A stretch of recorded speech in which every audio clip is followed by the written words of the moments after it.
My great-grandparents immigrated to the United States looking for the American dream, but their grandchildren grew up in poverty. My parents never thought they would attend college, and they took the untraditional route when they did.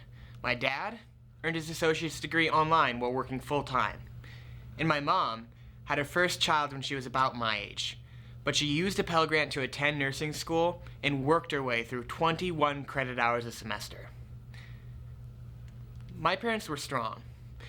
It certainly wasn't easy, but a college degree was important to them because they wanted to give their children a better life than they had. I'm very thankful for that. But I know there are still millions struggling right here in our city who can't even afford basic healthcare or food. If we were to give them access to higher education, we could put maybe not the American dream, but their dreams within their grasp. Most of us can't actually afford our degree, but we all dream of a well-paying job. So we take on debt and jump through endless hoops to get scholarships and financial aid to ease some of the burden. There are some for whom that is not enough, as you too will find after hearing my remarks today, referencing such sources as the College Board and the Treasury Department.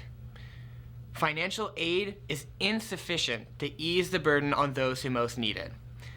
A debt-free college program would fix this by encouraging more low-income students to attend college and helping them succeed. And their success will be our nation's greatest success. We could once more set the example for what a democracy should look like if we made college a reality for all. But high costs stand in the way. According to research done by the College Board, in 2019, students who borrowed to pay for college graduated with an average debt of $28,800. That's a scary number, and as you can see by this graph, it's only getting worse. But we take on debt because a college degree offers financial stability. In fact, according to Georgetown University Center on Education and the Workforce, during the 2008 financial recession, college graduates gained jobs of all things, as you can see by the top line of this graph.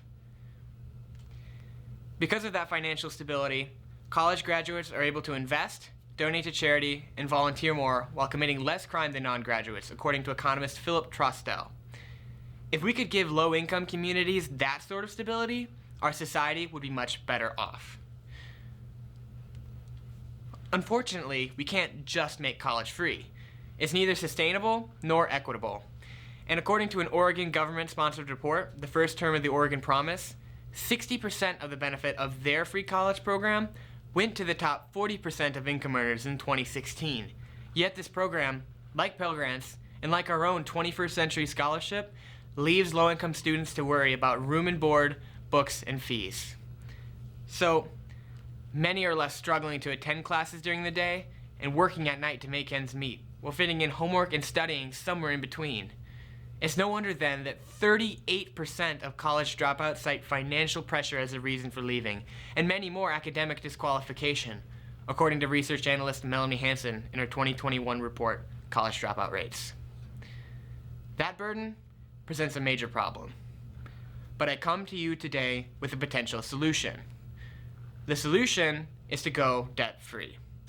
As a start, anyone whose households make under $60,000 a year should pay nothing to attend college.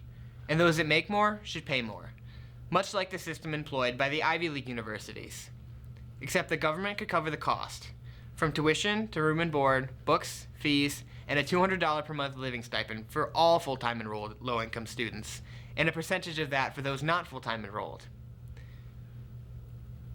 This life-changing grant would enable low-income students to attend any public college in the nation without cost, removing much of the reasoning for them to drop out.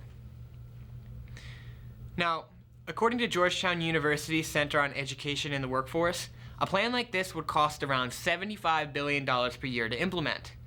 And while at first that may seem like a big number, according to the Treasury Department, the richest 1% of Americans are simply choosing not to pay $163 billion per year in taxes through tax fraud and other loopholes. So if we gave the IRS the resources and the funding to combat this, then debt-free college could easily be paid for. While the upfront cost would be large, as time goes on, debt-free college would pay for itself, while changing people's lives for the better. If we ensured that the poorest in our nation were able to attend college, we could lift a multitude out of poverty, and they could declare independence from government assistance and debt, much like my parents did. If nothing is done, then the divide between the rich and poor will grow, and communities of color will continue to be the hardest hit, according to the Center for Law and Social Policy. As fewer and fewer people yield more and more power, our nation will become apathetic and weak.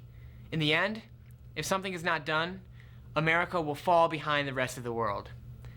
And if that happens, we are without excuse. We know the problem, and we have the means to fix it. If we gave all of America's forgotten talent the opportunity to get a degree, we might just discover the next George Washington Carver, Marie Curie, or even Albert Einstein. It's one thing to talk about solutions, but it's a whole nother story putting action behind words. This April, Senator Brian Schatz introduced a bill called the Debt-Free College Act of 2021. Like myself, he fervently believes that we ought to cover the full cost of college for those who can't afford it before we cover tuition for those who can.